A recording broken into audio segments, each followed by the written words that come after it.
নমস্কার। মোহনপুর অনিতা স্কুলের পক্ষ থেকে সকল ছাত্রছাত্রীদের অভিনন্দন। তো আজকে আমি তোমাদের যে ক্লাসটা করাবো সেটা হলো বালক ও বালিকা হিসেবে বেড়ে ওঠার সম্পর্ক, অর্থাৎ growing up as boys and girls. ঠিক আছে, সমাজে বালক এবং বালিকা হিসেবে তোমরা কিভাবে বেড়ে উঠবে। তো তোমরা সপ্তম শ্রেণীতে পড়ো। তোমাদের আমি অধ্যায়টা শুরু করবার আগেই একটা কথা বলে দিচ্ছি, সেটা হলো কি যে সুশিক্ষায় শিক্ষিত হওয়া, অর্থাৎ শিক্ষা গ্রহণ করে শুধু চাকুরি করবে অথবা চাকরির জন্য শিক্ষা গ্রহণ করবে, এই ধরনের শিক্ষা তোমরা কখনোই গ্রহণ করবে না। তো আমি তোমাদের বারবার বলছি সুশিক্ষায় শিক্ষিত হওয়া, অর্থাৎ বিষয়গুলিকে সঠিকভাবে বোঝা এবং বিষয়গুলি যাতে তোমরা বুঝতে পারো সেই দিকে নজর রাখা। যাই হোক, ক্লাসের মূল বিষয় হলো বালক ও বালিকা হিসাবে বেড়ে ওঠার সম্পর্ক, অর্থাৎ তোমরা যে সময় রয়েছে সেই সময় বালক হিসাবে একজন বেড়ে ওঠা সমাজের দায়িত্ব কী থাকবে, বালক হিসাবে বেড়ে উঠলে তোমাকে কীভাবে বেড়ে উঠতে হবে এবং বালিকা হিসেবে বেড়ে ওঠা সম্পর্কে যে ধারণা আমাদের মধ্যে, সেই ধারণা সম্পর্কে আজকে আমি তোমাদের বোঝানোর চেষ্টা করব। যাই হোক, প্রথম হলো বালক ও বালিকা হিসেবে বেড়ে ওঠার সম্পর্কে। এবার বালক এবং বালিকা হিসেবে বেড়ে ওঠার সম্পর্কে তোমাদেরকে আমি বলছি। আমি এই জন্যই বোর্ডটার সামনে থেকে সরে যাচ্ছি, কেননা তোমাদের যাতে বুঝতে অসুবিধা না হয়। তো বালক ও বালিকা হিসাবে তুমি যখন বেড়ে উঠবে, আজকে যারা বালক ও বালিকা আগামী দিনেই তারা হবে নাগরিক হয়ে উঠবে, অর্থাৎ দেশের সমাজ ব্যবস্থা পরিচালনায় অংশগ্রহণ করবে তারাই। আগামী দিনে তারাই সমাজ ব্যবস্থার পরিচালক হিসাবে গড়ে উঠবে। সেই বালক বালিকাদের মধ্যে যে পার্থক্য করা হয় তাকে জন্ম থেকে তাদের পরিবার কেমন করে তাদের পরিচালনা করে তা বোঝার জন্য আমরা এই অধ্যায়টি পড়াশোনা করব বা এই অধ্যায়ে আমরা জানবো। আমরা জানতে পারবো এই অধ্যায়ে একজন বালক ও একজন বালিকা কেমনভাবে বেড়ে ওঠে, তাদের মধ্যে মানসিক ও সামাজিক পার্থক্য ও সাদৃশ্য আমরা বিচার করতে পারবো। এমনকি ভবিষ্যতে এই বালক বালিকা যখন পূর্ণাঙ্গ পুরুষ ও নারীতে পরিণত হয় তখন তাদের ভূমিকা কি হবে সমাজে, তার সম্পর্কেও আমরা এই অধ্যায়ে আলোচনা করব। তাছাড়া বালক বালিকা হিসেবে বেড়ে ওঠা সম্পর্কে বা আলোচনার প্রয়োজন, অর্থাৎ বালক বালিকা হিসেবে যাতে আমরা সমাজে বেড়ে উঠতে পারি সেই সম্পর্কেও আমরা এই অধ্যায়ে আলোচনা করব। অর্থাৎ সে আজকের যে বালক সেই আগামী দিনের রক্ষক হবে, সেই আগামী দিনের দেশ চালাতে হবে, তাকেই সমাজের ধারক হতে হবে। তাই বালক বালিকা হিসাবে যে ধারণা, ভ্রান্ত ধারণা, সেই ধারণা সম্পর্কে আমাদেরকে জানতে হবে। তো সেই সময়টা শুরু হয়েছিল 1920-এর দশকের সামোয়ান দ্বীপের চিত্র। অর্থাৎ এই অধ্যায়ে তোমাদের টেস্ট বইয়ে দেখবে একটা চিত্র দেওয়া আছে। সামোয়ান দ্বীপপুঞ্জটি প্রশান্ত মহাসাগরের দক্ষিণ অংশে অবস্থিত। অর্থাৎ সামোয়ান দ্বীপপুঞ্জ যখন আমি বললাম, তোমাদের মনে অবশ্যই প্রশ্ন জেগেছে যে স্যার সামোয়ান দ্বীপপুঞ্জ কি না, সামোয়ান দ্বীপপুঞ্জ হলো কি, যে সামোয়ান দ্বীপপুঞ্জ হলো প্রশান্ত মহাসাগরের দক্ষিণ অংশে অবস্থিত। এই দ্বীপপুঞ্জের শিশুরা কখনো বিদ্যালয়ে যেত না, মানে তারা কখনোই সামোয়ান দ্বীপপুঞ্জ শিশুরা বিদ্যালয়ে যেত না। তারা বাড়ির বয়স্কদের থেকে বাড়ির কাজ করা শিখত, যেমন শিশুদের কিভাবে যত্ন নিতে হয়, আবার যুবকরা শিখত মাছ ধরার কৌশল। আসলে এই দ্বীপে মানুষের জীবনযাত্রার চিত্র অন্যান্য দেশের থেকে সম্পূর্ণ অন্যরকম ছিল। সে সময় বালকদের শিক্ষা গ্রহণের প্রয়োজন, সেই সময় তারা পরিবারের সঙ্গে কাজে ব্যস্ত থাকত। শিশুদের দেখাশোনার দায়িত্ব সামলানো থেকে শুরু করে মাছ ধরা, নারকেল গাছ রোপণ করা, ঝুড়ি তৈরি করা, বাগিচাতে কাজ করা প্রভৃতি কাজকর্মে তারা সামিল থাকতো বা তারা অংশগ্রহণ করত। অর্থাৎ যে সময়ে আজকে তোমরা পড়াশোনা করছো সপ্তম শ্রেণীতে, সেই সময়ে সপ্তম শ্রেণী হোক, ষষ্ঠ শ্রেণী হোক বা অষ্টম শ্রেণী হোক, সেই সময়ে তারা পরিবারের কাজ করত। পরিবারের শিশুদেরকে, মেয়েরা পরিবারের শিশুদেরকে সামলানোর কাজ করতো, ঘরের কাজ করতো, রান্নাবাড়ি এইসব কাজ করতো, কিন্তু আর ছেলেরা মাছ ধরতো এবং কিভাবে সংসার চালাতে হবে সেই বিষয় নিয়ে চিন্তা ভাবনা করতো। কিন্তু তখনকার সমাজে কি ছিল না, কোনো বিদ্যালয় ছিল না। তারপর শুরু হলো 1920 থেকে চলে গেল 1960 খ্রিস্টাব্দ। তো 1960-এর দশকে মধ্যপ্রদেশের বালকদের জীবনযাত্রা সম্পর্কে আমি তোমাদের সামনে তুলে ধরেছি। না, 1960-এর দশকে মধ্যপ্রদেশের একটি ঘটনা বা চিত্র বিশেষভাবে সমাজে বালক ও বালিকাদের মধ্যে যে প্রভাব গড়ে তুলে তা হলো মধ্যপ্রদেশের একটি ছোট্ট শহরের অভিজ্ঞতা থেকে জানা যায় যে বালক ও বালিকাদের ষষ্ঠ শ্রেণী থেকে পৃথক স্কুলে পড়াশোনার ব্যবস্থা করা হতো, যেখানে ছেলেদের জন্য আলাদাভাবে বিদ্যালয় নকশা ও মেয়েদের জন্য আলাদাভাবে নকশা তৈরি করা হতো। এমনভাবে স্কুলগুলি তৈরি করা হতো যেখানে মেয়েদের জন্য ছোট একটি বিদ্যালয়ের মাঝে মাঠ থাকত, কিন্তু ছেলেদের স্কুলের বাইরে বিশাল মাঠ ছিল। এর দ্বারা বোঝানো হয় যে মেয়েরা সংকীর্ণ ছোট নির্জন স্থানে তারা ছেলেদের বৃহৎ পরিসর থাকার যোগ্যতা অর্জন করে। আবার যখন সরু গলির রাস্তা দিয়ে মেয়েরা হেঁটে বাড়ি ফিরত, তাদের দেখে মনে হতো যে তারা সবাই নির্দিষ্ট লক্ষ্যাভিমুখী, কিন্তু ছেলেদের সারা রাস্তা জুড়ে এদিক ওদিক যাওয়া, সাইকেল নিয়ে ভঙ্গিমা দেখানো ইত্যাদি করতে পারত। এর দ্বারাও সমাজের মধ্যে ছেলে ও মেয়ের মধ্যে একটা পার্থক্য সৃষ্টি করা হতো বা সৃষ্টি করা হয়েছিল। তাহলে তোমরা বুঝতে পারলে যে 20-এর দশকে তো এরকম ছিল, এবং 60-এর দশকে যদিও বিদ্যালয় স্থাপন করা হয়েছিল, অর্থাৎ ছেলেদের জন্য একটা বিদ্যালয়, মেয়েদের জন্য একটা বিদ্যালয়। তো ছেলেদের জন্য যে বিদ্যালয়টা ছিল সেটার সামনে ছিল বিরাট মাঠ, এবং বিশাল বড় মাঠের মধ্যে ছেলেরা খেলায় অংশগ্রহণ করতে পারে, এবং মেয়েদের যে বিদ্যালয়টা ছিল তার মধ্যে ছিল ছোট মাঠ। তাছাড়াও ছেলেরা যখন বিদ্যালয় থেকে আসতো, স্কুলে সাইকেল নিয়ে ভঙ্গিমা করত, পুরো রাস্তা নিয়ে তারা চলাফেরা করত, কিন্তু মেয়েদের সেই ব্যবস্থা ছিল না। মেয়েরা কি ছিল যে নিচের দিকে চেয়ে নম্রভাবে বাড়িতে চলে আসতো। এতে কেউ সমাজের ছেলে এবং মেয়েদেরকে আলাদা করে রাখা হয়েছিল তা বোঝা যেত।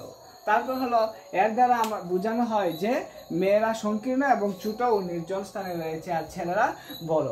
এবার হলো যে গৃহ পরিচারিকাদের জীবন। এবার তখনকার সময়ে যে গৃহ পরিচারিকা ছিল, গৃহ পরিচারিকা বলতে বাড়িতে যারা কাজ করে, গৃহ পরিচারিকাদের জীবন কিরকম ছিল না, তখনকার সমাজে মূলত যারা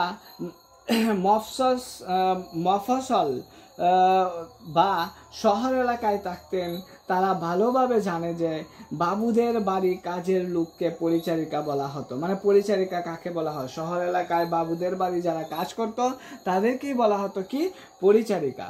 বিশেষত গ্রামের সাধারণ মানুষেরা বাড়ির কাজ নিজেরাই করতে পারে, তাই পরিচারিকার প্রয়োজন হয় না। মানে সাধারণত গ্রামের মানুষরা দেখা যায় যে বাড়ির কাজ নিজেরাই করতে পারে, সেই জন্য তাদের কোনো পরিচারিকার প্রয়োজন হয় না। কিন্তু এই পরিচারিকাদের জীবনের ক্ষেত্রে বিভিন্ন চিত্র দেখা যায়। সমাজে তাদের মূল্য দেওয়া খুব কম হতো, অর্থাৎ তাদের মূল্য দেওয়া হতো না। কাজের লোক হিসাবে কাজ করে বলে কখনো তাদের সম্মানটুকু পর্যন্ত দেওয়া হতো না। যদিও তারা ঘর ঝাঁট দেওয়া, পরিষ্কার করা, বাসনপত্র ধোয়া ও কাপড় কাচা, রান্না করা, বাচ্চা ও বৃদ্ধদের দেখাশোনা করা প্রভৃতি করে থাকে, তবু তাদের উপর তাদের মালিক বা গৃহকর্তারা অসম্মানজনক আচরণ বা ব্যবহার করত। তাহলে বুঝতে পারলে যে তারা সব কিছু করে, বাড়ির কাপড় ধোয়া থেকে শুরু করে সব কিছু করে, তারপরও তাদের মালিকরা তাদের সঙ্গে কি করত? অপমানজনক আচরণ করত। তোমরা বুঝতে পারছো ওই জায়গাটা? তারপর হলো দেখা গেল যে অপমানজনক আচরণ করত, এমনকি বাড়ির বৃদ্ধদেরকেও তারা দেখাশোনা করত। একদিক থেকে সমাজে এক প্রকার বৈষম্য লক্ষ্য করা যায়। দিল্লির একটি ঘটনা থেকে মেলনির যে পরিচয় পাওয়া যায় তা হলো তাকে তার ম্যাম সাহেব যে কোনো কাজের জন্য চিৎকার করে আদেশ দিতেন। অর্থাৎ মেলনির একটা গল্প পাওয়া যায় তোমাদের গল্পের, অর্থাৎ সেই বইটাতে আছে একটা গল্প। সেই গল্পের মধ্যে দেখা গেল যে মেলনিকে প্রায় সময় তার মালিকে চিৎকার করে কথা বলতো, অর্থাৎ যা খুশি তাকে বলতো। ঠিক আছে, একদিক থেকে সমাজে এক প্রকার বৈষম্য লক্ষ্য করা যায়। সকালবেলায় 1 কাপ চা ও 2টো শুকনো রুটি খেতে দিত, আর তার জন্য আলাদাভাবে রাখা হতো। তো সকালবেলা 1 কাপ চা এবং একটা শুকনো রুটি, আর তারা অর্থাৎ মালিকরা আর অন্য কিছু খেত। কিন্তু যার ফলে তাকে ক্ষুধার্ত থাকতে হবে, শীতকালে ঠান্ডা লাগলেও তাকে বাড়ির ভেতর চপ্পল ব্যবহার করে দিত না। এই ঘটনা থেকে বোঝা যায় সমাজ ব্যবস্থায় গৃহ পরিচারিকাদের জীবন অন্যান্য সাধারণ মানুষের মতো ছিল না।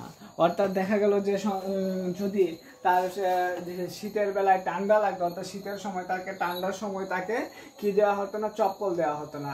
তাকে যখন কাজ করানো হতো চিৎকার করে বলা হতো, যদিও তারা গড়জাটো দিত, পরিষ্কার করতো, বিদ্যুতের দেখাশোনা করতো, সব কিছু করার পরেও তাদের সঙ্গে অপমানজনক আচরণ করা হতো, তাদেরকে চিৎকার করে করে, অর্থাৎ দেখা গেল তাদেরকে অপমানজনক ব্যবহার করে করে কাজ করানো হতো। তারপরও তাকে সকালবেলায় একটা শুকনো রুটি আর এক কাপ চা দেওয়া হতো। সেই এক কাপ চা এবং শুকনো রুটিতে তাদের ক্ষুধা মিটতো না, কিন্তু তবু তাদেরকে কি করতে হতো, কাজ করতে হতো। সবশেষে এই কথাটাই বলা যায় যে কাজ করার পরও তাদেরকে উপযুক্ত সম্মান দেওয়া হতো না, অর্থাৎ মালিকরা এক ধরনের খাবার খেত, তারা এক ধরনের খাবার খেত। এই যে পরিস্থিতিটা ছিল সেটাও ছিল তখনকার সমাজের একটা ব্যবস্থা। কিন্তু দেখা গেল যে পরবর্তী সময়ে মহিলাদের শ্রম এবং সমতা, মানে পরবর্তী সময়ের কথাটা বলছি, যে মহিলাদের শ্রম এবং সমতা না, মহিলাদের সমাজের নারী ও পুরুষের স্থান ভিন্ন ভিন্ন বলে মনে করা হয়। ঠিক আছে, সমাজে নারী এবং পুরুষদের স্থান ছিল সম্পূর্ণ ভিন্ন রকম, ভিন্ন ভিন্ন বলে মনে করা হতো। কারণ নারীদের ও পুরুষদের সমাজে ছোট থেকে আলাদা আলাদাভাবে গড়ে তোলা হয়েছে। মানে তখনকার সমাজে নারী এবং পুরুষদেরকে ছোট থেকেই আলাদা আলাদাভাবে গড়ে তোলা হয়েছে। মহিলারা সারা দিন বিভিন্ন বাড়ির কাজ করে থাকলেও তাদের শ্রমের কোনো মূল্য ধরা হতো না। এছাড়া সরকারি ও বেসরকারি কর্মক্ষেত্রে মহিলাদের বেতন ছেলেদের থেকে অনেক কম দেওয়া হতো। এই বৈষম্যমূলক সমাজ ব্যবস্থা থেকে সকলের জন্য সমান অধিকার স্থাপিত করার জন্য সাম্য ব্যবস্থা গড়ে তোলা হয়েছে। এই দিক চিন্তা করেই সকলের জন্য সমান অধিকারের জন্য কি করা হয়েছিল, সাম্যের ব্যবস্থা গড়ে তোলা হয়েছিল।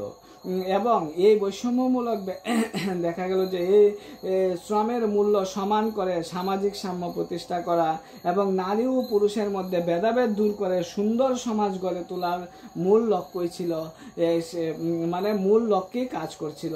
এছাড়া পুরুষ এবং মহিলাদের সমান বেতন ও সমকাজে অংশগ্রহণ করার সুযোগ থাকার জরুরি বলে চিহ্নিত করা হয়েছিল ভারতের সংবিধানের মধ্যে।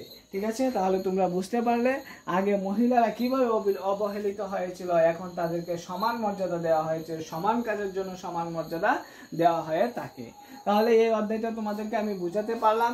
তবু এই অধ্যায়ের মধ্যে কতগুলি শব্দ রয়েছে যে শব্দগুলি তোমাদের হয়তোবা একটু বুঝতে অসুবিধা হয়েছে, তাই আমি সেই শব্দগুলিকেও তোমাদেরকে বুঝিয়ে দিচ্ছি। সেই শব্দগুলি সম্পর্কে তোমরা স্পষ্ট বুঝে নাও। প্রথম যে শব্দ সেটা হলো লিঙ্গ বৈষম্য। তোমাদের মধ্যে অবশ্যই প্রশ্ন জাগতে পারে, স্যার লিঙ্গ বৈষম্য কি? না, লিঙ্গ বৈষম্য বলতে বোঝানো হয় নারী ও পুরুষের মধ্যে সমাজে সকল ক্ষেত্রে বিভাজন ও পার্থক্য, মানে সব ক্ষেত্রে বিভাজন এবং পার্থক্যকেই বলা হয় কি লিঙ্গ বৈষম্য। তারপর হলো কি সমতা।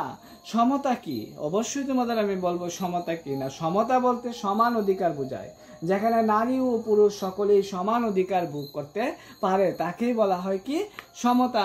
তাহলে সমতা কি এটাও তোমরা বুঝতে পারলে। এবার তোমাদের মনে প্রশ্ন জাগবে যে স্যার শ্রমসাধ্য বা শ্রম কি? শ্রম বলতে বোঝানো হয় বা শ্রমসাধ্য কি?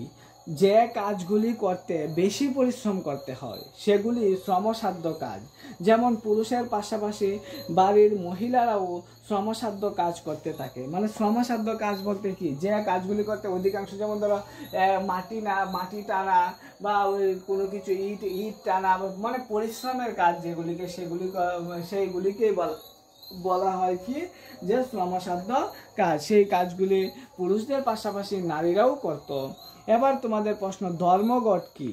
না, ধর্মঘট হলো এমন একটি পদ্ধতি যেখানে কর্মবিরতির ডাক দেওয়া হয় একটি নির্দিষ্ট দারিদ্র্য পরিপ্রেক্ষিতে। এই কর্মবিরতি করা হয়। অর্থাৎ দেখা গেল ধর্মঘট বলতে বোঝানো হয় শ্রমিকরা যখন কাজের বিনিময়ে সমান মর্যাদা পায় না বা সমমূল্য পায় না তখনই ধর্মঘট করা হয়। অর্থাৎ ধর্মঘট মানে কাজ বন্ধ রাখার যে আহ্বান বা কাজ বন্ধ, কর্মের বিরতি যেটাকে করা হয় এটাকেই বলা হয় ধর্মঘট। ঠিক আছে, তারপর যে প্রশ্নটা তোমাদের সামনে আসে সেটা হলো দ্বীপপুঞ্জ। মানে দ্বীপপুঞ্জ কি না, অনেকগুলি দ্বীপ কাছাকাছি অবস্থান করলে তাদের একত্রে দ্বীপপুঞ্জ বলা হয়। যেমন প্রশান্ত মহাসাগরের দক্ষিণ অংশে সামোয়ান দ্বীপপুঞ্জ ও বঙ্গোপসাগরে অবস্থিত আন্দামান নিকোবর দ্বীপপুঞ্জ। মানে সমুদ্রের পাশে অবস্থিত অনেকগুলি দ্বীপ যদি একই সঙ্গে বসবাস করে তাহলেই তাকে বলা হয় কি দ্বীপপুঞ্জ। ঠিক আছে, যেমন ধরো সামোয়ান একটা দ্বীপপুঞ্জ, আন্দামান নিকোবর দ্বীপপুঞ্জ, ওই দ্বীপপুঞ্জগুলিকে এখানে উল্লেখ করা হয়েছে। এবার হলো কৌশলকাল কি বা শৈশবকাল কি। কৌশলকাল বলতে কি বোঝায়, শৈশবকাল বলতে কি বোঝায়, বাল্যকাল বলতে কি বোঝায়। তো বাল্যকালের কৌশলকাল এবং শৈশবকাল বলতে, অর্থাৎ কৌশলকাল হলো 12 থেকে 18 বছর বয়সের ছেলে মেয়েদেরকে বলা হয় কৌশলকাল, এবং 1 থেকে 12 বছর বয়সের শিশুদেরকে বলা হয় শৈশবকাল। তো ওই সময় তাকে নিয়েই এখানে এই গণতন্ত্রের মধ্যে অর্থাৎ এই অধ্যায়ে আলোচনা করা হয়েছে। তারপরও তোমাদের যদি কোনো জায়গা বুঝতে অসুবিধা হয় অবশ্যই আমাকে কমেন্ট করে জানাবে।